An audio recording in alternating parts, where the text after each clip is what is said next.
مالتي لو معت نريو هاتو قنني هاتو كونيني كمزانا كونني زبس كمزانا خالي ترقم كيتو سدوغو كونني جزا مالتي كونني مجزائي كون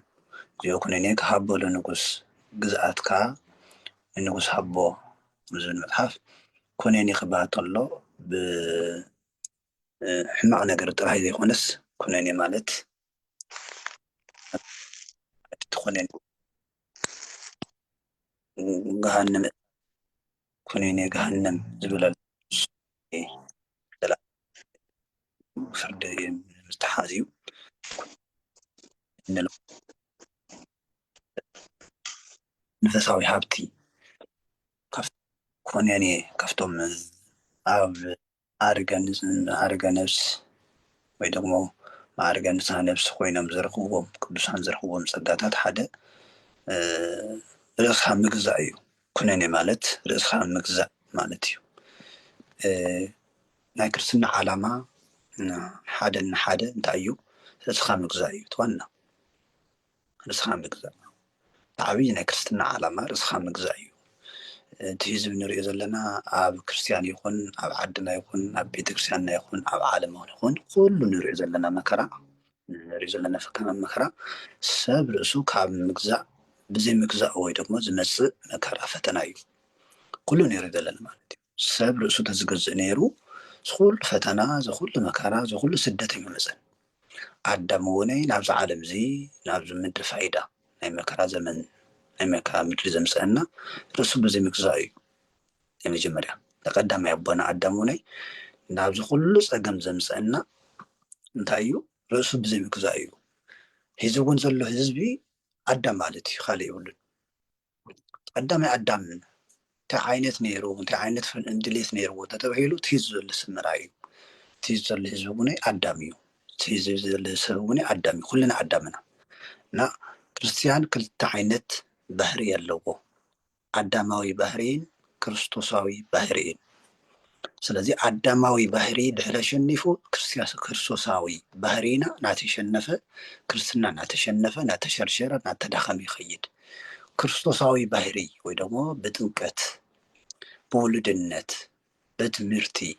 በሃይማኖት ዘረኸብናዮ ክርስቶሳዊ ማንነት ክርስቶሳዊ አካልነት ክርስቶሳዊ ባህሪ ግን ድሕረ ሸኒፉ አዳማዊ ባህሪ ናተሸነፈ አዳማዊ አተሐሳሰብ ናተሸነፈ ይኸይድ ማለት እዩ አዳማዊ ባህሪ ንብሎም ኣብቶም ናብ ክርስቶስ ዘይመፁ ክርስቲያን ዘይተባሃሉ እዩ ዘሎ ሙሉእ ንሙሉእ ኣመነ ኣሎ ናይ ኣዳም ቀዳማዊ ናይቲ ቀዳማዊ ዝወደቐ ናይ ኣዳም ባህሪ ኣበይ ኣሎ ተተባሂሉ ኣብቶም ዘይተጠመቁ ኣብቶም በክርስቶስ ክርስቲያን ዘይተባሃሉ ኣብቶም ደቂ እግዚኣብሔር ዘይበሃሉ ኣብቶም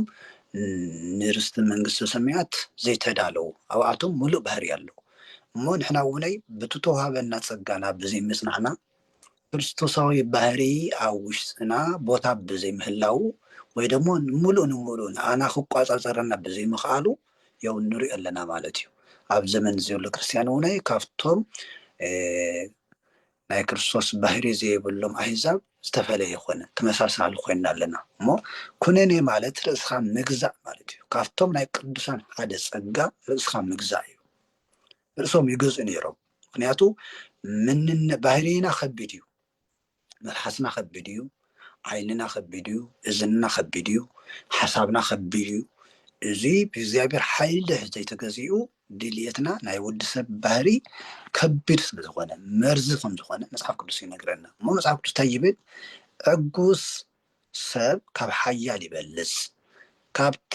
ንከተማ ዝገዝእ ከዓ መንፈሱ ዝገዝእ ሰብ ይበልፅ ይብለና መፅሓፈ ምሳሌ ምዕራፍ 16 ቁጥሪ 32 ማለት እዩ ተዘት ኮይንኩም መፅሓፈ ምሳሌ ምዕራፍ 16 ቁጥሪ 32 ዕጉስ ካብ ሓያል ይበልፅ ኣበላለፃ ሓያል ዝብል ኣሎ ብመሳርሒ ድዩ ብጉልበት ድዩ ብጥበብ ድዩ ሓያል በሃል ኣሎ ግን ካብቲ ሓያል ዝበሃል ዕጉስ ይበልፅ ሓደ ቀፂሉ እንታይ እዩ ካብቲ ንከተማ ዝገዝእ ከዓ መንፈሱ ዝገዝእ ይበልፅ ይብለና ዓብይ ማለት እዩ ሰባት ርእሶም ከይገዝኡ ዓዲ ክገዝኡ ይኽእሉ እዮም ዓዲ ክነመሓድር ክምሉ ይኽእሉ እዮም ሰባት ንርእሶም ከይገዝኡ ቤተክርስቲያን ነመሓድርና ክብሉ ይኽእሉ እዮም። እንታይ ይብል ቅዱስ ጳውሎስ ንርእሱ ዘይገዝአ ቤተሰቡ ዘይመሓደረ ህዋሳቱ ዘይመሓደረ ካሊእ ከመሓድር እየ ንካሊእ ክምህር እየ ንካሊእ ኣብነት ኮን እየ ከምተሎ ከመይ ይኸውን? ንባዕሉ ዘይገዝአ ንባዕሉ ብሓቂ ዘይተመላለሰ ንባዕሉ ብሓቂ መንገዲ ኣርኣያ ክኸውን እንተዘይኽኢሉ ከመይ ገይሩ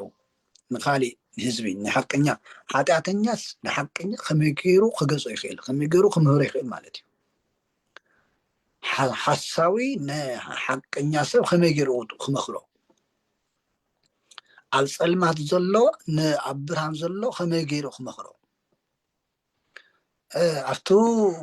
ዘይኮነ መንገዲ ዘሎ ንቱ ኣብ ትክክለኛ መንገዲ ዘሎ ከመይ ገይሩ ክመክሮ ይኽእል? እዚ እሞ ካብቶም ንክርስትና ንኣና ተዋሃበ ፀጋ ሓደ ርእስኻ ምግዛእ እዩ እሞ ቅዱሳን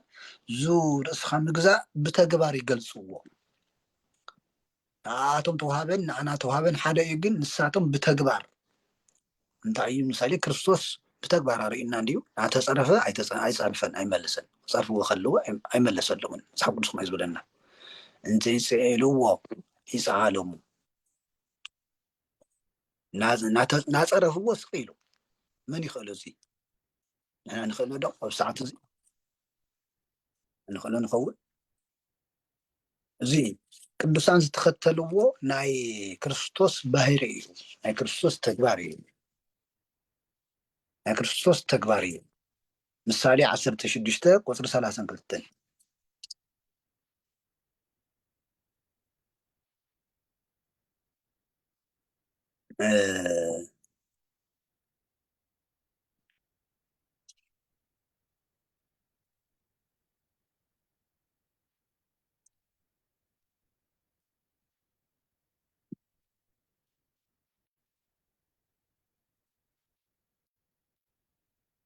እንታይ ዝብለና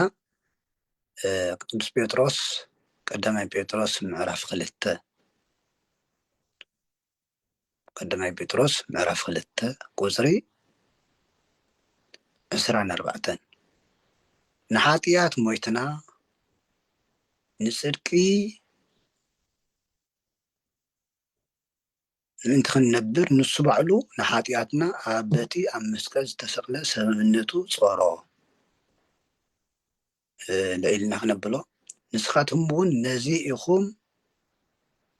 ዝተፀዋዕኹም እሞ ካብ ቁፅሪ 21 ንስኻትኩም እውን ነዚ ኢኹም ዝተፀዋዕኹም እሞ ክርስቶስ ድማ ኣሰሩ ምእንቲ ክትስዕቡ ኢሉ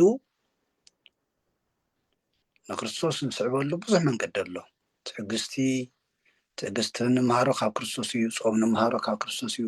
ጠቕላላ ቅዱሳን ንክርስቶስ መሲሎም እዮም ስዒቦም እዮም ዝኸዱ። ኣሰሩ ምእንቲ ክትስዕቡ ኢሉ ምእንታኻትኩም መከራ ተቐበለ ኣርኣያ እውን ሓደገልኩም ንሱ ሓጢኣት ኣይገበረን ሓሰት እውን ኣብ ኣፉ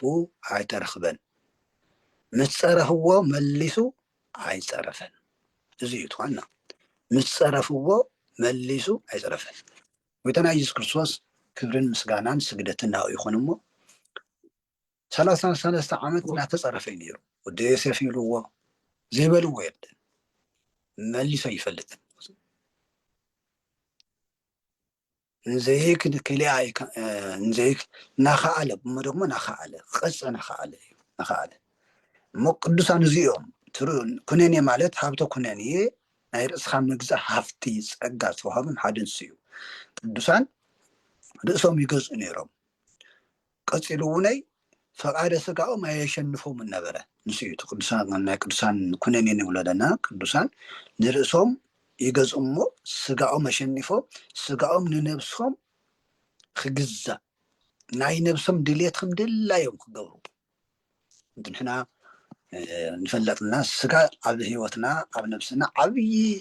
ፅዕንቶ ኣለዎ። ሙሉእ ንሙሉእ ክንፀልይ ንኽእልን ሙሉእ ንሙሉእ ክንፆሞ ንኽእልን ሙሉእ ንሙሉእ ናይ ትሕትና ሰባት ናይ ፍቅሪ ሰባት ናይ ሰላም ሰባት ክንከውን ንኽእልን ዓብይ ተፅዕኖ ኣለና። ስጋ ኣብ ሂወትና ኣብ ነብስና ሙሉእ ንሙሉእ ስራሕ ክንሰርሕ ድሌትና ናይ ነብስና ድሌና ክንሰርሕ ዓብይ ተጽዕኖ ኣለዎ እዩ እሞ ቅዱሳን ናይ ስጋኦም ፈቃድ ኣሸኒፎም ናይ ስጋኦም ድሌት ንነብሲ ድሌት ክግዛእ ክምራሕ ወይ ደሞ ናይ ስጋኦም ድሌት ብነብሲ ድሌት ክምራሕ ዝገበሩ ብትግሃት ምሳሌ ተሰገዱ፣ ተጸለዩ፣ ተጾሙ ኩሉ ግዜ ምሳሌ ናይ ጸሎት ግዜ ኣለና 7 ግዜ 12 ግዜ 12 ሰዓት 24 ሰዓት ምሳሌ ቅዱሳን ንዓበዩ ክድ ከለዉ ከም መላእክቲ 24 ክጽልዩ ይኽእሉ እዮም 24 ሰዓት ክጽልዩ ይኽእሉ እዮም እንታይ ይበሃል እዚ ርእሶም ብምግዛኦም ዝረኸብዎ ጸጋ ማለት እዩ ምሳሌ ቅዱስ ዳዊት እንታይ ዝብል ወዝህጎ ያነብ መዓልቲ ወሌሊተ ወይከውን ከመእፅ እንተትክል ታወ መዋዘማይ መዝሙረ ዳዊት መዝሙር 1 ቁጥሪ 3 ጀሚርካ ቀትርን መዓልትን ሕጉ ዘንብብ ናይ መን ሕጊ ናይ እግዚአብሔር ወዘህጎ ያነብ መዓልቲ ወሌሊተ ቀትርን ለይትን ዘንብብ ዝገርም እዩ ከመይ ኢሉ ቀትርን ለይትን ሙሉእ መኸንብብ ይኽእል ጸጋ ድሕሪ ረኺብካ ይከኣል እዩ መንፈሳዊ ሃፍቲ መንፈሳዊ ጸጋ ርእስኻ ናይ ምግዛእ ስጋ ዘሸንፍ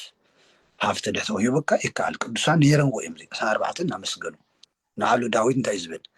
እባርኮ ለእግዚአብሔር በኩሉ ጊዜ ወዘልፈ ሰዓትዩ ሰዓፍየ ንእግዚአብሔር ኩሉ ግዜ የመስግኖ እየ 24 ሰዓት የመስግኖ እየ ምስጋና እውን ኩሉ ግዜ ኣብ ኣፈ እዩ ይብል መዝሙረ ዳዊት መዝሙር 33 ቁጥሪ 1 እባርኮ ለእግዚአብሔር በኩሉ ጊዜ ወዘልፈ ሰዓትዩ ሰዓፍየ እግዚአብሔር ኩሉ ግዜ ዘመስግኖ ከመይ ገይሩ ናይ ስጋኡ ድሌት ብነብሱ ፈቃድ ቁፅፅር ስለ ዝገበሮ ናይ ስጋኡ ፈቃድ ናይ ስጋኡ ድሌት ብነብሱ ድሌት ቁፅፅር ስለ ዘወዓለ ወይ ደግሞ ነብሱ ስለ ዘሸንፈቶ መልአክ ስለ ዘሸንፍ ብነብሱ ስለ ዘሸነፈ መልአካዊ ባህሪ ናይ ምልባስ ማለት እዩ መልአካዊ ባህሪ ምልባስ መላእክቲ ኣይደኽሙን እዮም ኣመስጊኖም ኣይስልችዎምን ዘሚሮም ኣይስልችዎምን ድኻም ኣይስምዖምን ምስልቻው ኣይስምዖምን እዚ እንታይ ይበሃል መንፈሳዊ ሃብቲ ርእስኻ ናይ ምግዛእ ማለት እዩ ቅዱስ ዳዊት እንታይ ዝበለ መዝሙረ ዳዊት መዝሙር 131 ተዘክር እግዚኦ ለዳዊት ወለኩሎ ይዋሃቱ ዘከመ መጽአ ለእግዚአብሔር ዘከመ መሃለ ለእግዚአብሔር ኢሉ ምዘርዘረ ወይህወን ዋመን ለአይንቴ ወይ ድቃሰ ለከራንቴ ለአይንቴ ሲ ድቃሰ ሂበንን ናይ እግዚአብሔር መሕደሪ ስጋብ ዝረክብ ምስ እግዚአብሔር ስጋብ ዝረክብ ንእግዚአብሔር ተዘይረኺበዮ እግዚአብሔር ዝግለጸሉ ቦታ እግዚአብሔር ዝሓድረሉ ቦታ እግዚአብሔር ዝዓርፈሉ ቦታ እንተዘይርአ ከይረኣኹ ኣይድቅስን ንዕንታይ ድቃሰ ሂብል በለ ቅዱስ ዳዊት ዝገርም እዩ እንጂ ዓይኒ መንፈሳዊ ናፍቆት ኣሞ ኣብ ቤተ መንግስቲ ኮይኑ እሞ ንጉስ ኮይኑ ኣብ ዝሞቐ ኣብ ዝደመቕና ነበረ ናይዚ ዓለም ክብሪ ናይዚ ዓለም ስልጣን ናይዚ ዓለም ሓሳብ ከይሸንፎ ከይተቆፃፀሮ ናይዚ ዓለም ክብሪ ከይተቆፃፀሮ ህሊናኡ ልቡናኡ ከይቆፃፀሮ ንሕና እኮ ንኸይንፅሊ ብዙሕ ምክንያት ኣለና ከመይ ገና ክንፀሊ ናይና ህዝቢ ንፈልጦ ኢና ነጋዴ እየ ይብል ሰራሕተኛ እየ ይብል እንታይ እሞ እዚ ምክንያትና ቁፅሪ ይብሉ ነቅርቦ ምክንያት ሰማያዊ ነገር ከይንሓስብስ ዝኽክልና በዓልትናን ከም ምክንያት ገርና ንጥቀሞ ኣሚናሉ ንኸይንፅሊ ከም ዝኸልክለና ጌርና ኣሚንና ተቐቢልና ከይፅሊ እኮ ከይመሃር እኮ ከይዝምር እኮ እዚ ስለ ዝኾነ ኢልና እቲ ምክንያት ኣሚንና ሒዝናዮ ከይመሃር ከይፈልጥ ምክንያት እናደርደርና እቲ ምክንያት ቀዋሚ ክልከላ ኮይኑ ቀዋሚ ከም ናይ ተፈጥሮ ኣካልና ኮይኑ ሓደ ግዜ ድማ ብስሩ ከምኡ ኢልና ከም ተፈጠርና ግና ስጋ ምሕሳብ ዓይና ሰብ በቃ ዓለማዊት ኮይኑስ ዘይፅሊ ከም ዝኾነ ገይሩ ዝሓስብ ዓለማዊት ኮይኑ ከም ዘይፀድቅ ገይሩ ዝሓስብ በቃ ፅድቂ ማለት ቀጥታ ገዳም ኣቲኻ ፅድቂ የለን ዝብለ ተሓሳስባ ኣሎ ናብቲ ህዝብና በቃ ሰብ ብዓለም ተነይሩስ كتصدق إلك تسفايق برن ناي نسد أن نفس حدرن دي بال بقى تخالص نفسي ون نجهر من قست ورست يوم إلا نحسو أو قدم زلو بطرح كهنة طرح زصلو يطرح صلوتنا كهنة طرح غير كان حساب له زي بطعم عبي دنقرناي عبي قداتي زيت ناي حزبنا ودقت حدا نسيو أفتح حساسبنا أفتو ناي صلوت أتحساسبنا نعرفو حدا سبس بقى خصلكم زلوس أيامن حفرت خوين زسمو الله حفرت عرسو أما أدي قريبو بس ما عميلو باريخو نخبل لا زحفر كريستيان الله اندا سب خيدو بس ما عم نخبل زحفر الله اندا سب خيدو تقرب المعدي بس ما عميلو نخبل لا زحفر تزبل لنا بأصل لازم أنا يجي قلت تزخونه مالتي تاي مالت زي زخونه زي ناي سيطان مغاري جايو سيطان زغاري دنا ناي سغا فقط طراي مو نرأي لنا داويت ناي عالم سبيو بحدار زل سبيو بعل حداري او العلي حدارو خعمي ناي حزب ممحدري حزب زمرحي مو انت يوللو ناي እግዚአብሔር محدر زخونه እግዚአብሔር ዝወለደላ ቤተ መቅደስ ከይርአኹ እግዚአብሔር ድምፁ ዘስምዐላ ቤተ መቅደስ ከይርአኹ እግዚአብሔር ዝዓርፈላ ቤተ መቅደስ ከይርአኹ አይድቅስን በለ ንዓይንተይ ድቃሰ ይህበንን በለ ብጣዕሚ ዝገርም እሞ እግዚአብሔር ይሕፈሮን ተገሊፅሉ ራእይ ተገሊፅሉ እግዚአብሔር አቤቶም ዝወለድ እዩ ናሁ ሰማይናሁ በኤፍራታ ወረከብናሁ ሰው መገዳ ንበው እንከሰ ውስጥ አብያቱ እግዚአብሔር ወንሰግድ ውስጥ ቆማ ውስጥ መከን ሃው ቆመ እግረ እግዚእነ ነሆ ኣብ ኤፍራታ ሰማዕናዮ ረከብናዮ ድሕሪ ህዚ ናብ ገዛኡ ክንኣትእና ኣብቱ ንሱ ዝቆመሉ እውን ክንሰግድና ኢሉ መስኪሩ ጸሎቱ ተሰሚዑ ማለት እዩ መፅዋዕኡ እግዚአብሔር ተቀቢሉሉ ማለት እዩ እሞ ካብቶም ርእሶም ዝገዙ ነበሩ ሓደ ቅዱስ ዳዊት እዩ ንስኻ ናይ ምግዛእ ሃብቲ ካብ ተቀበለ ሓደ ቅዱስ ዳዊት እዩ ቅዱስ ዳዊት እዩ ቅዱስ ዳዊት ንሱ ሃብቲ ናይ ርስኻ ናይ ምግዛእ ሃብቲ ረኺቡ ድቃስ ተቃይሙ ናይ ዓለም ምቾት ተቃይሙ ኣብ ምቾት እናሃለወ ናይ ዓለም ክብሪ እናሃለዎ ናይ ዓለም ክብሪ ንዒቑ ንእግዚአብሔር ቀትርን ለይትን ዘገልገለ ቀትርን ለይትን ዘገልገለ እሞ እግዚአብሔር መስክርሉ ከም ልበይ ዝበለ ሰብ ረኸብኩ በለ እግዚአብሔር ከምስክረሉ ግን ረከብክዎ ለዳዊት ብእስየ ምእመነ ዘከመ ልብየ ከም ልበይ ዝኾነ ሓሳቢ ዝገልፀሉ እዚኢና መዝሙረ ዳዊት ብዝበለፀ ኣገልግሎት እንጥቀመሉ እግዚአብሔር ከም ልበይ ማለት እግዚአብሔር ዝሓሰቦ ዳዊት ተናጊርዎ ወይ ደግሞ እግዚአብሔር ዝሓሰቦ ዳዊት ፈሊጡ ማለት እዩ እግዚአብሔር ንዳዊት ሓሳቡ ገሊፅሉ ማለት እዩ ንሕና እኮ እግዚአብሔር እንታይ ከም ዝሓሰበልና ይንፈልጥ እግዚአብሔር ሂወት ንሓሰበልና ንሕና ሞት ንመርፅ ንኸውን እግዚአብሔር ክብሪ ንሓሰበልና ንሕና ሓሳር ውርደት ንሓስብ ንኸውን ዳዊት ግን እግዚአብሔር እንታይ ከም ዝሓስበሉ እንታይ ከም ዝሓስበ ፈሊጡ ተረዲኡ ተገሊፅሉ ንእግዚአብሔር እናገልገለ ይነብር ነበረ ሞት ሓደ እስኻ ናይ ምግዛእ ፀጋ ሓደ ንሱ እዩ ማለት እዩ ንሱ እዩ እንታይ እዩ ካብኡ ናይቱ ርእስኻ ምግዛእ ማለት እንታይ ማለት እዩ ተይልና ሰብ ብክልተ ዓይነት ክፍተን ይኽእል እዩ ደጋዊ ፈተና ኣሎ ውስጣዊ ፈተና ኣሎ ካብ ዓለም ዝመፅእ ፈተና ኣሎ ካብ በዓልትና ከዓመይ ዓርሶቱ ስጋና እውን ፈታኒ እዩ ስና ክርስቶስ ከም ዝነበለና ፀሩ ለሰብ ሰብኣቤቱ ንሰብ ፀላኢቱ ቤተሰቡ እዮም ማቴዎስ ወንጌል ምዕራፍ 10:36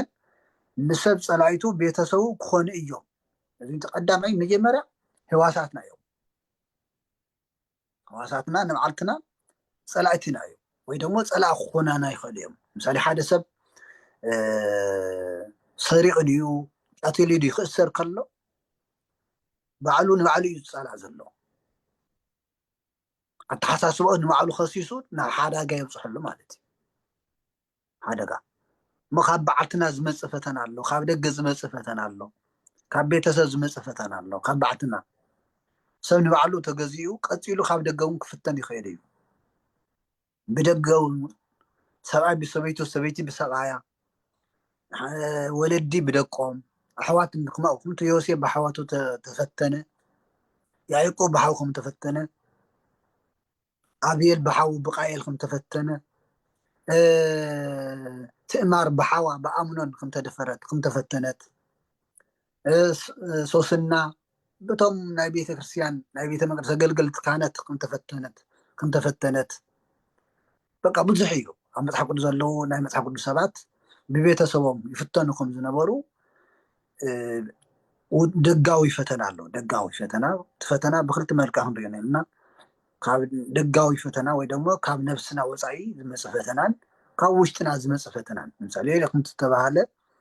ካብ ደገ ፈተና ምሳሌ ናይ ኣዳም ፈተና ሔዋን እያ መጀመርያ ኣዳም ንርእሱ ገዚኡ ንስሓ ኣትዩ ንሃለወ ብሔዋን እዩ ተፈቲኑ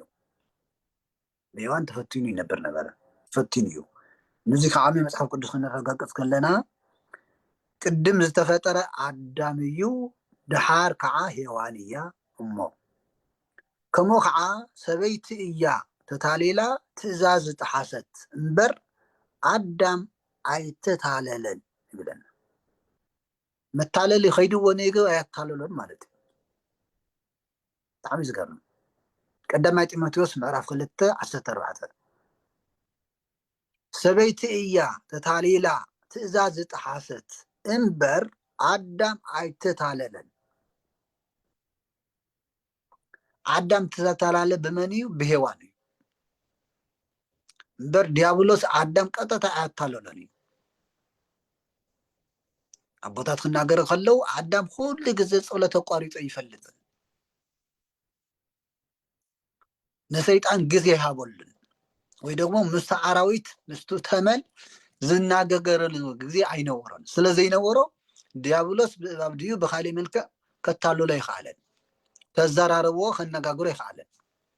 ሔዋን ግን ናይ ጸሎት ክፍተት ነይርዋ ሰዓታ ግዜኣ ብጸሎት ኣይትጥቀምን ነይራ እና ኣብቲ ዘይትፅልየሉ ግዜ እዩ ሰይጣን ኣታሊልዋ ማለት እዩ ብኣዳም ምክንያት እዩ ብሔዋን ምክንያት እዩ ኣዳም ተፈተነ ማለት እዩ ብካሊእ እውን ኢዮብ እውን ብሰበይቱ ተፈቲኑ ኢዮብ ስጋ መወዳእታ መፅሓፍ ቅዱስ ከም ዝለና ኢዮብ ብእግዚኣብሔር ኣብ ልዕሊ እግዚኣብሔር ኣይበደለን እዩ መፅሓፍ ቅዱስ ኣይበደለን ኩሉ ፈተና ብፅሕዎ ሰበይቱ ፈቲናቶ ዕርክቱ ቤተሰቡ ጎራውቱ ይፈትንዎ ነበሩ ፈተና እንታይ እዩ ኣብ ልዕሊ እግዚኣብሔር ክዕምፅ ኣብ ልዕሊ እግዚኣብሔር ዝኾነ ቃል ክዛረብ ስም እግዚኣብሔር ክራገም ይኹትኩትዎ ነበሩ ምስ እግዚኣብሔር ከባእስዎ ዘይገበርዎ ፃዕሪ የለን ተንፈተውቱ ዝነበሩ መፅሓፍ ቅዱስ ይብል ኢዮብ ኣብ ልዕሊ እግዚኣብሔር ኣይዓመፀን ይብለና ኣይበደለን ይብለና ካብ ዕለታት ሓደ መዓልቲ በዓልቲ ገዝኦ እንታይ ዝበለቶ እስከማ እዝየኑ እስከ መዓዝኻ እግዚኣብሔር መስግን እናበልካ ክትነብር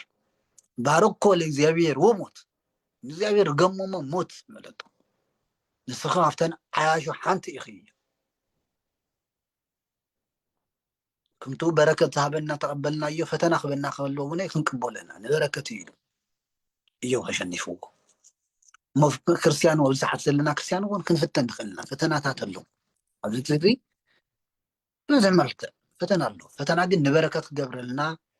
ክንፀንዕ ኣለና ንበረከት ክገብረልና ክንፀንዕ ኣለና ሓሳባትና ምእንታን ስብስብ ክብለልና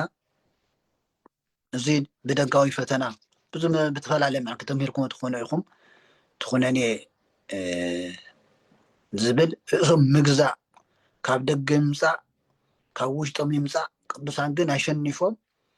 ንእግዚኣብሔር እናመስገኑ ዝነበሩ እዮም እሞ ካብ ደገ ዝመፀ ፈተና ኣሎ ኣብዚ ዘለኹም ሕዚ ኩልኩም ተፈተንቶም ትኾኑ ብዝበለፀ ርእስና ብፀሎት ክነረጋግእ ተዘይኽእልና ኣብ ሰዓት እዚ ከዓ ናይ ዓድና ዘሎ ኩነታት ናይ ኢትዮጵያ ዘሎ ኩነታት ናይ ዓለም ዘሎ ኩነታት ከቢድ እዩ ስለዚ ክርስቲያን ግን ክረጋጋ እዩ ዝግብኦ ብፀሎት ክረጋጋ ኣለዎ ኣብ ውሽጢ ኣብ ዝኾነ ይኹን ዝኾነ ይኹን ክርስቶስ ኣብዚ ዓለም እዚ ወንጌል ክምህር ከሎ ብዙሕ ፖለቲካዊ ቀውሲ ነይሩ እዩ ባእሲ ነይሩ ጦርነት ነይሩ ንንሕድዶም ይበኣሱ ነይሮም ዝተፈላለየ ቡድን ነይሩ እዩ እሞ ክርስቶስ ግን ወንጌል ዝሰበኸሉ ከምዚ እዩ ኣብ ሰዓት እዚ እዩ ንህዝብና እንታይ የድልየ ወንጌል ዓለም ኣብ ዘቐወሰሉ ግዜ ዓለም ብሓጢኣት ኣብ ዝተዋሓጠሉ ግዜ እንታይ የድሊ ወንጌል የድሊ እንታይ የድሊ ጾም የድሊ እንታይ የድሊ ጸሎት የድሊ እንታይ የድሊ ጽሙና የድሊ እንታይ የድሊ ርእስኻ ምግዛእ የድሊ ክርስቲያን ከም ውሕጅ ከም ማይ ሰቂሉ ይፈስስን ከም ዘይተገደበ መሓዘባ ይኮነን ክርስቲያን ናብ ዝወሰድዎ ዝውሰድ ይኮነን ናብ ዝወሰድዎ ዝውሰድ ክርስቲያን ይኮነን ክርስቲያን መስተውዓሊ እዩ የስተውዕል ይሓስብ የስተንትን ይመርጽ ነገራት ብእግዚአብሔር ዓይኒ ይርእዮም ብመንፈሳዊ የስተውዕሎም ኣስተውዒሉ መሪፁ ክናገር ከሎ መሪፁ ክዛረብ ከሎ መሪፁ ይጎድእ ዶ ይጎድእን ይጠቅም ዶ ይጠቅም ሓሲቡ እዩ ክርስቲያን ዝዛረብ ነዚ ንምርግጋጽ ቅዱስ ጳውሎስ ዝመኸረና ቃል ንሰምዕና መጽሓፍ ቅዱስ ምንታን ክትሳተፉ ክተንቡ ተደሊኹም ከንብብ ዝኸኣለ ቆላስይስ ምዕራፍ 3 ንብሉና ተንብቡ ምንታን ክትሳተፉ ኢለ እየ በነይ ካብዚ ቆላስይስ ክተንብቡ ትኽእሉ ተደሊኹም ቆላስይስ ምዕራፍ 3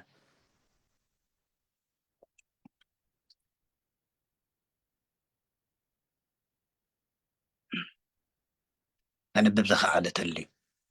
ወይ ኣነ ከንብበልኩም እየ ኣብ ዘይትኽእሉ ዘንብብ ሰብ ኣሎ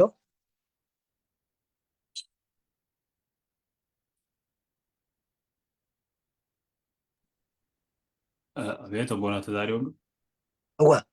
ቆላስይስ ምንታነ ክንሳተፍ ቆላስይስ ዘንብብ ሰብ ተልዩ ቆላስይስ ምዕራፍ 3 ዘንብብ ተልዩ እሺ ዘውፃኽን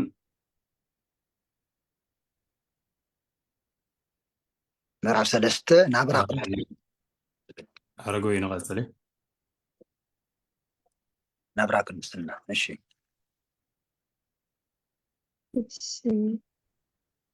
ቆላስይስ ምዕራፍ 3 ናብራ ቅድስና እምበሃር ምስ ክርስቶስ ካብ ሞት ተስቲኢኹም እንተደኣ ኮይንኩም ኣብቲ ክርስቶስ ኣብ የማን እግዚኣብሔር ተቐሚጥዎ ዘሎ ነቲ ኣብ ላዕሊ ዘሎ ድለዩ ኣእምሮኹም ናብቲ ኣብ ምድሪ ዘሎ ዘይኮነስ ናብቲ ኣብ ሰማይ ዘሎ ይቕልብ ንስኻትኩም ሞይትኩም ኢኹም እሞ ሂወትኩም እውን ምስ ክርስቶስ ኣብ እግዚኣብሔር ተሰዊሩ ኣሎሞ እቲ ሂወትና ዝኾነ ክርስቶስ እንትግለጽ ንስኻትኩም እውን ምስኡ ብክብሪ ክትግለጹ ኢኹም ስለዚ ኣባኻትኩም ንዘሎ ምድራዊ ድሌትኩም ቆተሉ እዚ ከዓ ዝሙት ርክሰት ፍትወት ስጋ ክፉእ ትምኒት እቲ ኣምልኾ ጣዖት ዝኾነ ስስዐ እዩ ብስንኪ እዚ ነገራት እዚ ቁጣዕ እግዚኣብሔር ኣብ ልዕሊ እቶም ዘይእዘዙ ውልድ ክወርድ እዩ ንስኻትኩም እውን ቀደም ነዚ ነገራት እዚ እናገበርኩም ትነብሩ ነይርኩም ሕዚ ግና ንስኻትኩም ቁጣዓ ንደት ክፍኣት ካብ ኣፍኩም ፀርፊ ዘጸይፍ ዘረባን ነዚኣቶም ኩሎምን ካባኻትኩም ኣርሕቑ ከምኡ እውን ነቲ ኣረጊት ሰብነት ምስ ኩሉ ግብሩ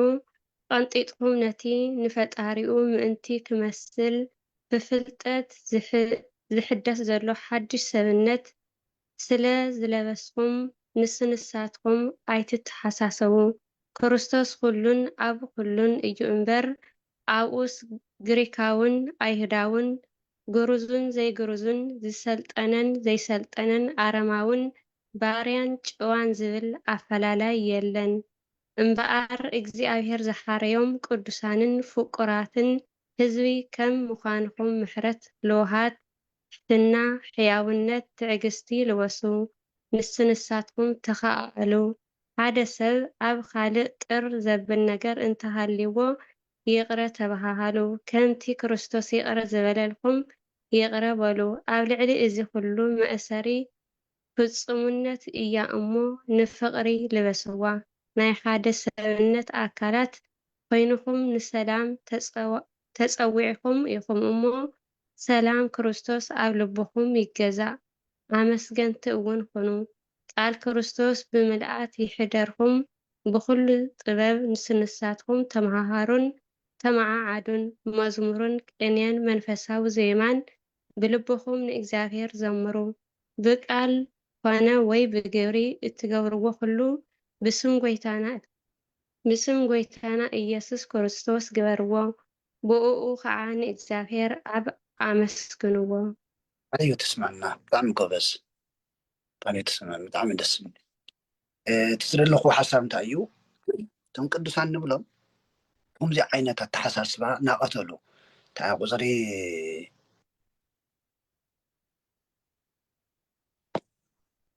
5 ዘላ ንስያ ተዋና ስለዚ ኣባኻትኩም ንዘሎ ምድራዊ ድልየትኩም ቅተሉ ትብለላ ሓደ ግዜ ትቅተሉ ዝብል ስምቕ ተንተራእያ ኣይኮነን ድልየትኩም ይቅተሉ እዩ ማለት እዩ ብመንፈሳዊ ህይወትኩም ምሽናፍ ማለት እዩ እቶም ቅዱሳን ንብሎም ዘለና ዝሃብተ ኩነኔ ዝብለና እዞም እዚኣቶም ቁፅሪ ዘይብሎም ቅዱስ ጳውሎስ ዘርዚርዎም ኣሎ ኣብ ገላትያ እውን ኣሎ እዩ ገላትያ ምዕራፍ 5 ቁጥሪ 16 እስከ 12 ዘሎ ናይ ስጋ ድሌት ካሊእ እዩ ናይ መንፈስ ድሌት ዘርዚርኩም ዝነገረና ምዚ እውን ቅዱስ ጳውሎስ ተመሳሳሊ እዩ እዚ ብጣዕሚ እዞም እዚኣቶም ንሪኦም ዘለና ብምሎም ሂዘ ኣብዚ ዓለም እዚ ኣለዉ ኣብ ሕብረተሰብና ኣለዉ ኣብ ዘመን ዘለና ክርስትያን ኣለዉ እንታይ ኣሎ ዝሙት ኣሎ ቅትለት ኣሎ ርክሰት ኣሎ ፍትወት ስጋ ኣሎ ክፉእ ትምኒት ኣሎ ኣምልኮ ጣዖት ኣሎ ስስዕ ኣሎ እሞ እዚኣቶም እንታይ እዮም ዘፍርዩ እዚኣቶም ካብዚኣቶም እንታይ ዝርከብ ተተባሃለ ቀጥታ ቅዱስ ጳውሎስ ኣቕሚጥዎ ብሰንኪ እዚ ነገራት እዙይ ቁጣዓ እግዚኣብሔር ኣብ ልዕሊ እቶም ዘይእዘዙ ውሉድ ክወርድ እዩ ካብ ጦርነት ሰላም የለን ሓፂር ክንርዳእ ዝግበአና ካብ ምክርኻር ከምዚ ዓይነት ዞም ተዘርዚሮም ዘለዉ ናይ ኣጋንንቲ ስራሕ ናይ ኣሕዛብ ስራሕ ኣብ ክርስትያን እንተልዮም የጥቅዑና እዮም የውቅዑና እዮም የቕፅዑና እዮም ወላድ እኮ ደቁ ዝቐፅዖም ማለት በቱ ናይ ስርዓት ዘመን ማለት እየ ንቱ ወላዲ ዘይምጥን ኣሰራርሓት ቆልዓ ተሰሪሑ እኮ ይቕፅዕ ኢልኩ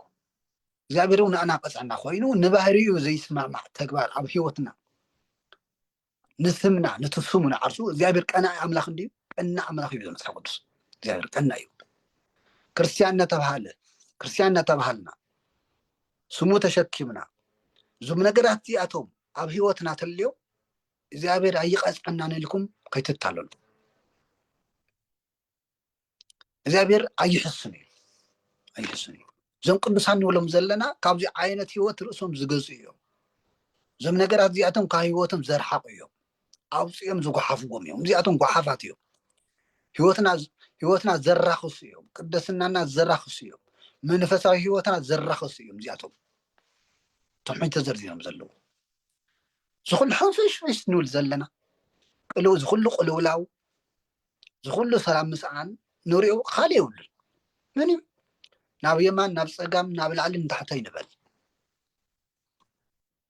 እዞም ነገራት እዚኣቶም ስጋብ ዘለዉ እዞም ኣተሓሳስባ እዚኣቶም ስጋብ ዘለዉ ዓለም ሰላም ክረክብ እዩ ሰብ ሰላም ክረክብ እዩ ክርስትያን ብሰላም ክነብር እዩ ቤተክርስትያን ክትሰፍሕ እያ ቤተክርስትያን ክትዓቢ ኢላ ምሕሳብ በፍጹም ኣይኮነን እዚ ናይ ክርስትና ዕንቅፋት እዩ እዚ ናይ ሰብ ህልውና ዕንቅፋት እዩ ናይ ክርስትያን ዕንቅፋት እዚኣቶም እዮም እዞም ዕንቅፋት እዚኣቶም ካብ ሂወትና ስጋብ ዘይወፁ ሂወትና ክዓቢ እዩ ክርስትናና ክዓቢ እዩ ቤተክርስትያን ክትዓቢ እያ ንሕና ክንበዝሕና ንዓለም ክነሸንፍና ኢልካ ምሕሳብ ነውሪ እዩ ኣይኮንኒ ትዝደለኹ ሓሳብ ግልፂ እዩ ተረዲእኩም እዮም እዚኣቶም እዞም ቅዱሳን ንብሎም ካብዞም ኣተሓሳስባ እዚኣቶም ዘምለጡ እዮም ካባና ኣብ ሂወትና ክህሉ ዘይግብኦ ነገር ተዘርዚረና ኣሎ ኣብ ሂወትና ክህሉ ዝግብኦ ዓመይ ተዘርዚሩ ኣሎ ደስ ዝብል ቅዱስ ጳውሎስ እምበኣር እግዚኣብሔር ዝሓረዮም ቅዱሳንን ፍቁራትን ህዝቢ ከም ምዃንኩም ንሕና እንታይ ኢና ብእግዚአብሔር ዓይኒ ክንርአ ከለና ብእግዚአብሔር ሓሳብ ክንሕሰብ ከለና እንታይ ኢና ንሕና ቅዱሳንን ፍቁራትን ህዝቢ ኢና ንሕና ብእግዚአብሔር ዓይኒ ማለት እዩ ብእግዚአብሔር ልቢ እግዚአብሔር ንዓና ብምንታይ ዓይኒ ይሓስበና ብምንታይ ዓይኒ ይርአና ብምንታይ አተሓሳስባ ይሓስበና ተተበልና ንሕና ብእግዚአብሔር ዝተሓረናን ቅዱሳን ህዝቢ ኢና ከም ምዃንኩም ስለዚ ምህረት ለውሃት ትሕትና ሕያውነት ትዕግስቲ ልበሱ ያቶም ኣብ ህይወትኩም ይሃለዉ ማለት እዩ ኣለዉ የለውን ካሊእ ኮይኑ እሱ ጥራሕ ይኮነ ንስኻትኩም ተኸኣሉ ከኣሉ ኣሎ እንደይ ሓደ ሰብ ኣብ ካልእ ቅር ዘብል ነገር እንተሃልይዎ ይቕረ ተባሃሉ ከምቲ ክርስቶስ ይቕረ ዝበለልኩም ይቕረ በሉ ክርስቶስ በብዕለቱ ሕደግለና ኣበሳነ ሕደግልና ክንኮና ይቕረ ይበለልና እዩ እሞ እግዚኣብሔር ይቕረ ከም ዝበለና ድሓሚና ይቕርታ ክንግብር ግዴታና እዩ ኣብ ልዕሊ እዚ ኩሉ መእሰሪ ፍጹምነት እያ እሞ ንፍቕሪ ልበስዋ ብለና ኣሎ ብጣዕሚ ደስ ዝብል ንሱ እዩ ንኩሉ ከዓመይ ንሱ ይትዋና ናይ ሓደ ሰብነት ኣካላት ኮይንኩም ንሰላም ተፀዊዕኹም እሞ ሰላም ክርስቶስ ኣብ ልብኹም ይግዛእ ዓባይ ንሱ እዩ መን ይገዘአና ሒዝናናስ እንታይ እዩ ዝገዘአና ዘሎ እዩ ትዋና ንሰብ ልብና እንታይ እዩ ዝገዝኦ ዘሎ ባእሲ ዲ ዝገዝኦ ዘሎ ሰላም እዩ ዝገዝኦ ዘሎ ይቕርታ ዲ ዝገዝኦ ዘሎስ ፅልኢ እዩ ዝገዝኦ ዘሎ ምትሕስሳብ ምርድዳ ምትሕጋዝ ዝገዝኦ ዘሎስ ወይ ምፍላይ እዩ ዝገዝአና ዘሎ እንታይ ዓይነት ገዛ እዩ ዘሎ ወይ ናይ ክርስቶስ ግዛእት እዩ ወይ ናይ ሰይጣን ግዛእት እዩ ማለት እዩ ልብና ዓርሱ ዓለም እዩ ሰብና ዓርሱ ዓለም እዩ ልቢ እዩ ትዋና ልቢ ከምቲ ዝተባሃልና እዩ ልብና ንክርስቶስ ዝተገዚኡ ነገራት ኩሎም ናቃለሉ ይኸዱ ማለት እዩ እሞ ደስ ዝብል እንታይ እዩ ቃል ክርስቶስ ብምልኣት ይሕደርኩም እዚ ዓባይ ነገር እያ ቃል ክርስቶስ ኣብ ልብና ክሓድርና ብምልኣት ማለት ክልተ ጥቕሲ ሰለስተ ጥቕሲ ውዳሴ ማርያም ተወሰኑ ምሽምዳድ ዘይኮነስ ብምልኣት ክርስቶስ ዘስተምሃሮ ትምህርቲ ብምልኡ ብምልኣት ክህልወና ሰባት ብምልኣት ቃል እግዚኣብሔር የብሎም ገሊኦም ጥቕሲ እዩ ዘለዎም እንታይ ማለት እዩ ጥቕሲ ማለተይ ስለ ክርስቶስ ዘምሃሮ ዝጠቕሱ ሰባት እምበር ኣብ ሂወቶም ክርስቶሳዊ ሂወት ዘየብሎም እዮም በብዝሓት ማለት እዩ በብዝሓት ብምልኣት ማለት ሙሉእነት ማለት እዩ ብምልኣት ይሕደርኩም ቃል ክርስቶስ ብምልኣት ይሕደርኩም ክርስቶስ ዘምሃሮስ መሪፅና ንጠቕሶ ይኮነን ማለት እዩ ከምቶም ሓደን ቃል እግዚኣብሔር መሪፆም ዝጠቕሱ ንስጋኦም ድልየት ናይ ኣእምሮኦም ድልየት ምስ ኣተሓሳስቦኦም ኣዛሚዶ ዝጠቕሱ ዘይኮነስ ክርስቶስ ዘምሃሮ ብምሉእ ብምልኣትና ንቕበሎ ብምልኣት እዩ ክሓድርና ዝግብኦ ብምሉእ ማለት እዩ ክርስቶስ ዘምሃሮ ብምሉእ ክሓድርና እዩ ዝግብኦ ብኩሉ ጥበብ ንስናትኩም ተመሃሩን እዚ ብጣዕሚ ፅቡቅ እዩ ንስኻትኩም ዝገብርዎ ዘለኹም እዚ ናይ ቅዱስ ጳውሎስ ምክሪ ኢኹም ትፍፅሙ ዘለኹም መምሃር እዚ ሃገርና ናይ ትምህርቲ ሰዓት ወሲንና መዓልቲ ወሲንና ቃሉ ምስማዕና እዚ ሓደ ዓብይ በረከት እዩ ክትሕገሱሉ ይግባእ ከይምልጠኩም እውነይ ካብዚ ጓኢ ከትፍለዩ እውነይ ጥንቃቄ የድልየኩም ንስኻትኩም ተመሃሩ ኢሉና እያ ተመሃሩን ተማዓዱን ማዓድና ዘለና ቀፂሉ እንታይ እዩ መዝሙርን ቅንየን መንፈሳዊ ዜማን ብልብኹም ንእግዚአብሔር ዘምሩ ዓብይ ነገር እዩ ትትግናትኩም ትገብርዎ እዩ እዚ ናታትኩም እዩ እድለኛታትኩም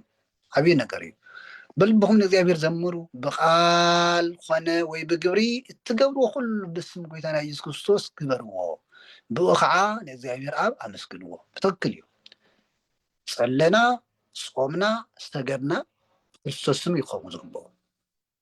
ብስመይ ተጸሊኹም ክገብረልኩም እየ ስለ ዘለና ክርስቶስ ብስመይ ዝጸለኽዎ ኩሉ ክትረኽቡ ኢኹም ብስመይ ምክንያቱ ናይ ክርስቶስ መከራ ዘይተሓወሶ ኣገልግሎት ስለዘይኮነ ናይ ክርስቶስ መከራ ዘይተሓወሶ ጸሎት ስለዘይኮነ ጾም ጠቕላላ ማለት እዩ እሞ ሰዓት ወሲደልኩም ይመስለኒ ይቅርታ ሓደ ከንበልኩም ከተቃልል እየ ብዛዕባ ናይ ውሽጣዊ ፈተና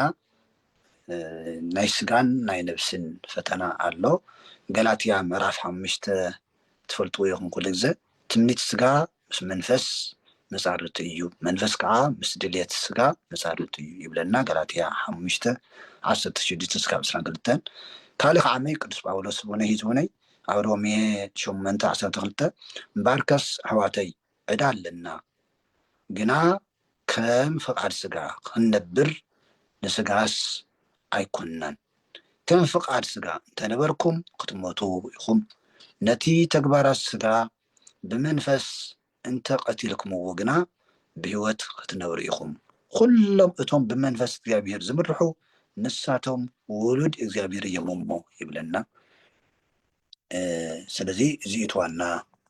ርእስና ክንመልኽ ርእስና ክንገዝእ ካብ ቅዱሳን ንምሃሮ እዚ እዩ ከምቲ ክርስቶስ ዘምሃረና ከምቶም ቅዱሳን ዘምሃረና ካብ ቅዱሳን ንምሃሮ ወቅቲ እውን እዩ ናይ ጾም ግዜ እዩ ርእስና ንገዝአሉ እዩ ርእስና ብጾም ርእስና ብዓርሞሞ ሰይጣን ብብዙሕ መልክ ክፍትነና ይኽእል እዩ ግን ጽሙና የድልየና ትዕግስቲ የድልየና ቃል እግዚአብሔር የድልየና ክርስቶስ ከምቲ ዘምሃረና ማርያም ሃርያት መካልተ ዘይሃይድዋ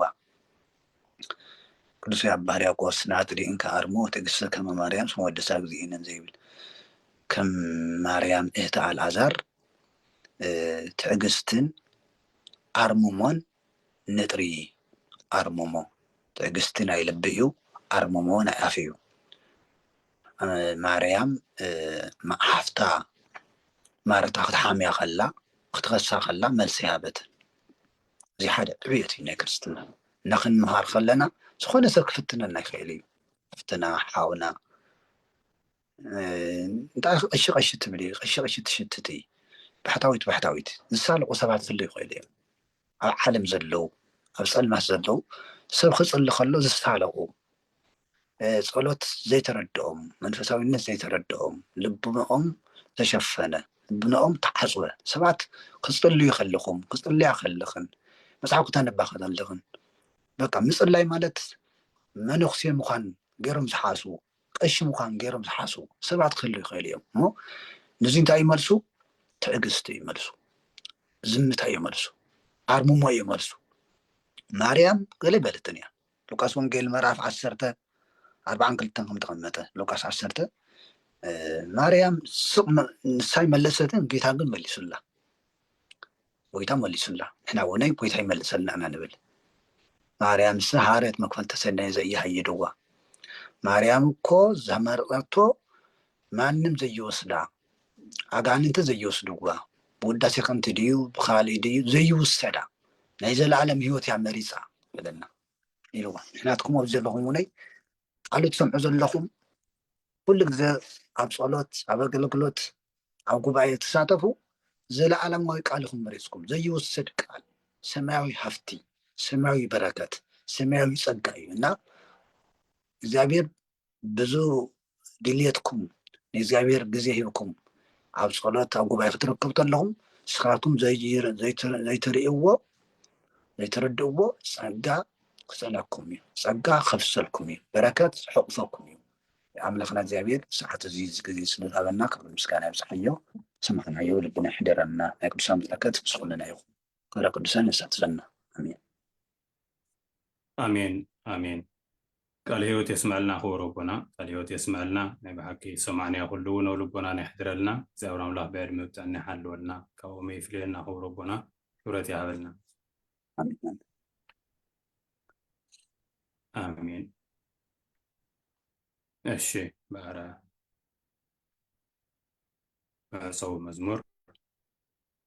ክንዝምር እሞ ብጸሎት ክዓጽውልና ክቡር ኣቦና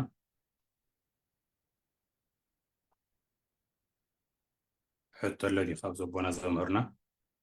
ሕቶ እንተሃልዩ ንእሽተይ ክንርኢ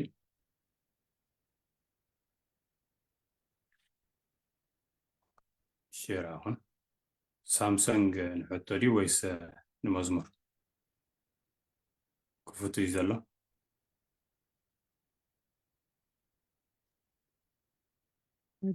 ይቅርታ ቃልዮ ተስምዐና أفتح الزول وقصة سلطفين ኣብ ቤተክርስትያን ነርካ ዋላ ኣብ ቤተክርስትያን ተኣኪብና ነርና ክንባታተን ወይ ከዓ ብዙሕ ሕጂ ኣብ ፆም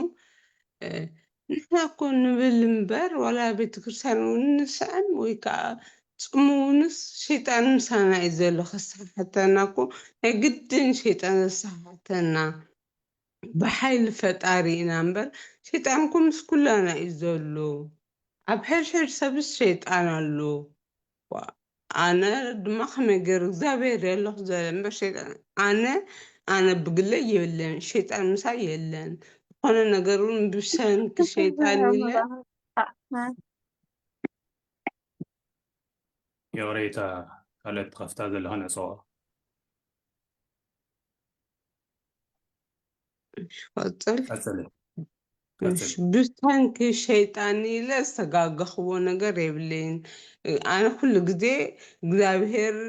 እዩ ምሳይ እግዚኣብሔር ዝኣዘዞ ዝፈቐደለይ ነገራት ይገበር እየ እግዚኣብሔር ይመስገን እንትናሓታትክን ግን ካልኦት ክፋላት ሰባት ትኾንክን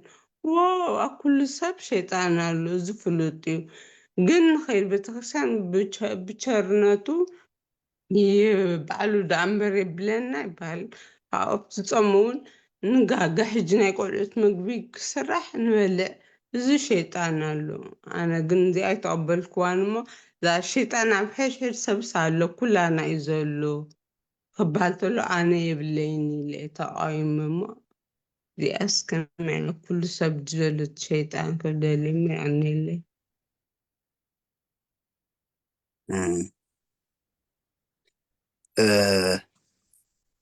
እንታይ ሕጂ ሰይጣን ከም እግዚኣብሔር ኣብ ኩሉ ዓለም ዝመልአ ይኮነን እዩ መልኣኽ እዩ ኣብ ኩሉ ዓለም ናይ ምብፃሕ ዓቕሚ ግን ኣለዎ ዓለም ኣብዚ ዓለም እዚ ማለት እዩ ናብ ኩሉ ናይ ምብፃሕ መፅሓፈ እዮም ምዕራፍ 1 ስለ ዘሎ ምዕራፍ 2 ምዕራፍ 1 ስለ ዘሎ ዓለም ቀልጢፉ ናይ ምዛር ዓቕሚ ኣለዎ ያው መልኣኽ ስለ ዝኾነ ማለት እዩ ከም ኣብ ሕድሕዱ ሰብ ግን ሰይጣን ኣብቶም ኣሕዛብ ሕጂ ክንፈልጥ ኣለና ክርስቲያን ማለት ምስ እግዚኣብሔር ሕብረት ዘለዎ ፀጋ እግዚኣብሔር ዘይተፈለዮ መንፈስ እግዚኣብሔር ዘይተፈለዮ ማለት እዩ ሕጂ ምሳና ዘሎ ክርስቶስ እዩ ንሕና ብስላሴ ስምና ተጠሚቕና ማህደረ ስሉስ ቅዱስና ንሕና መቅደስና መፅሓፍ ቅዱስ ቤተ መቅደስ እሞ ይብለና ናይ ቤተ መቅደስ ናይ ክርስቶስ ሕጂ እንታይ እዩ ዋናው ሰብ ባዕሉ እዩ ክብል ኣነ መን እየ ክብል ኣለዎ ኣነ መን እየ ናይ ምን ቤተ መቅደስ እየ ሰብ ምሕደር እዩ ናይ ምን ምሕደር እዩ ክፈል ኣለዎ ኣጋንንቲ ኣብዚ ዓለም ዘለዉ ኣጋንንቲ ኣብ ሰባት ክሓድሩ ከም ዝኽእሉ መፅሓፍ ቅዱስ ይነግረና እዩ ኣጋንንቲ ኣውፅኣ ክርስቶስ ኣጋንንቲ ውፅእ ይኹም ከሎ ካብ ሰባት ይወፅዎም ስለዚ ኣጋንንቲ ኣብ ሰባት ክሓድሩ ይኽእሉ እዮም ኣጋንንቲ ተሓዲሮዎ ሰብ ከዓመይት ሰብ ናይ ባዕሉ ድሌት ይገብርን ሰይጣን ዝደልዮ እዩ ክገብር ዝኽእል ምክንያቱ ክልተ እኒሄ ክርስቶስ ተሓዲሩና ክርስቶስ ከምቲ ሕጂ ዘንብናዮ እቶም ደቂ እግዚኣብሔር ዝኾኑ ብእግዚኣብሔር መንፈስ እዮም ዝምርሑ ዝብለና ሕጂ ክርስቲያን ማለት ብክርስቶስ ዝምራሕ መንፈስ ክርስቶስ ዘለዎ ናይ ክርስቶስ ቤተ መቅደስ ብቃል እግዚኣብሔር ዝምራሕ ማለት እዩ እሞ ክልተ ሓሳብና ክንህብ ኣብቶም ክርስቲያን ዘይኮኑ ሰይጣን ንሙሉእ ኣሎ እዩ ምንም ችግር የብሉም ድላ እዩ ምክንያቱም ከይተጠመቁ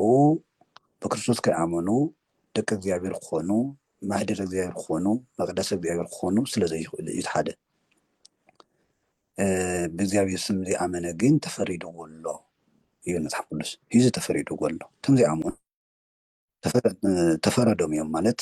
እስረኛታት እዮም ብሓጢኣት ተኣሰሩ እዮም ብፍርዲ ተኣሰሩ እዮም ብዓለም ሓሳብ ተኣሰሩ እዮም ስለዚ ሕጂ ሓሳብና ምንታይ እዩ ኣብ ክርስቲያን ግን ሰይጣን ኣሎ የለን እሱ ባዕሉ እቲ ሰብ ይፈልጦ ሰብ ልቡ ንመን እዩ ዝምራሕ እዩ ብመን እዩ ዝምራሕ ሓቂ ማለት እዩ ለምሳሌ ሓደ ሰብ ተሰሪቑ ሓደ ሰብ ተቐቲልዎ ብምንታይ እዩ ዝምራሕ ተባሃለ ብሰይጣን እዩ ዝምራሕ ምን ሕቶ የብሉን እዩ ግን ክርስቲያን ክድንግፅ የብሉን ንሕና ስልጣን ኣለና ንሰይጣን ክነሸንፎ ናይ ዓለም ሓሳብ ክነሸንፍ ሓይሊ ተሂቡና እዩ ስልጣን ተሂቡና እዩ ስመ እግዚኣብሔር ንዓና ጉልበት እዩ ስመ እግዚኣብሔር ናይ ስላሴ ስም ናይ ቅዱሳን በረከት ንዓና ሓይሊ እዩ ናይ ቅዱሳን መላእክት ረድኤት ንዓና ሓይሊ እዩ ጉልበት እዩ ናይ ክርስቶስ መስቀል ንዓና ሓይሊ እዩ ጉልበት እዩ ጽንዓት እዩ ስለዚ ክርስቲያን ኩሉ ወለደ የለን ክበሃል ተሎ ናይቲ ሰብ መንነት እዩ ዝገልጾ እግዚአብሔር ሓይሊ ከም ዝሃቦ መሳርሒ እዩ እግዚአብሔር ሰይጣን ክነባርረሉ ንኽእል መሳርሒ ይውና እዩ እቲ መሳርሒ ተጠቂምናሉ ያው ሰይጣን ምሳና የለን መሳርሒና ድሕር ደርቢና ጥራሕ ኢድና ተኮይንና ግን ሰይጣን ኣይቀረበን ኢልና ክንሓስብ ይንኽእል ሰይጣን ክመርሐና ይኽእል ኢልና ክንሓስብ ይንኽእል ስለዚ ክርስቲያን መሳርሒ ተሂቡና እዩ ካብ ኣጋንንት ንከላኸለሉ ኣጋንንት ነርሕቐሉ ካብ ኣጋንንት ንርሕቐሉ ኣጋንንት ነባርረሉ ሓይሊ መሳርሒ ተሂቡና ኣሎ ካብኡ ኣፍቲ ኣጠቃቅማ እዩ ይጥቀም ዶ ይጥቀም ተፈላላይ ማለት እዩ ተተረዲእና በዙይ መልክዕ እዚ ክኣክለና ይኹን እዩ እግዚአብሔር ምስ ኩልና ይኹን ጽቡቅ ሓሳብ እዩ እሺ ቃል ሕይወት የስመዐልና ክብረቦና ቃል ሕይወት የስመዐልና ክብረት ይሃልና እግዚአብሔር አምላክ በዕድ ምብፃን ይሃለወልና እሺ ርዱእ እዩ እስኪ ካሊእ ሕቶ ዝብል ይረአ ኣለኹ እስኪ ሕቶ ሳምሰንግ ሕፅር ኣቢልካ ሕቶ ከቕርቢ እሺ ሕፅር ዝበለት እያ የኽብረለይ ወይ ማሕበራዊ ሕብረተሰብና እዚ እግዚአብሔር ኣይፈቀዶን ዝበሃል ሓንቲ ቋንቋ ኣላ ንኣብነት ሓደ ሰብ እንድሕር ናብ ሓደ ቦታ ክኸይድ ኮይኑ ዝኾነ ነገር እንድሕር ተሪፉ ዋ እግዚአብሔር ኣይፈቀዶን እዩ ይብለካ ዳርጋ መብዛሕትኡ ሰብ ዋላ ሓሚሙ ፀበል ክሕፀብ ክኸይድ ይሓስብ እሞ ብዝኾነ ወላ ናይ ገንዘብ ሕፅረት ብዝኾነ ይተርፍ እሞ ኣይ እግዚአብሔር ኣይፈቀዶን እዩ ይብል ዋላ ሰንበት ንቤተክርስትያን ከይኸይድ ድቅስ ውዒሉ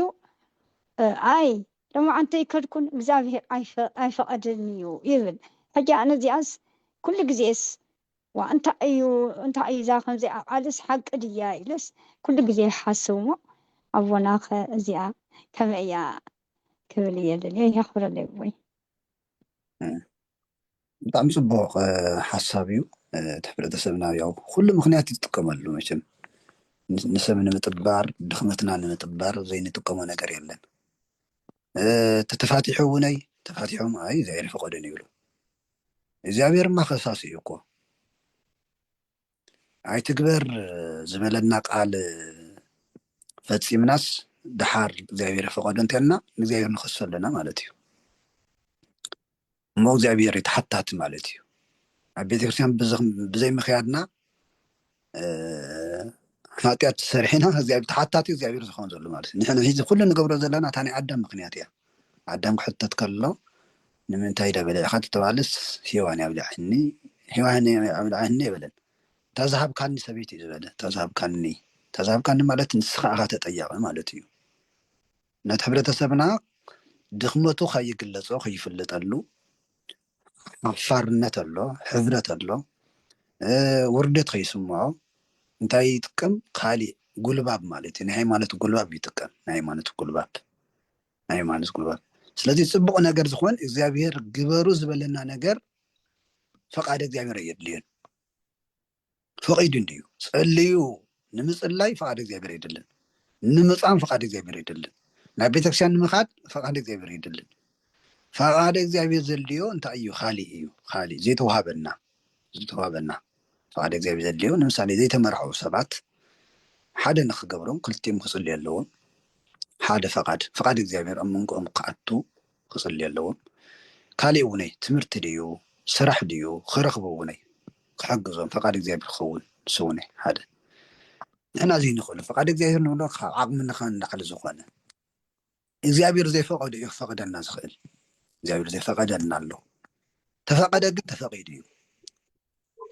ሰብ ሓዳር ከይፋትሑ እግዚአብሔር ፈቂዱ እዩ ኣዚዙ እዩ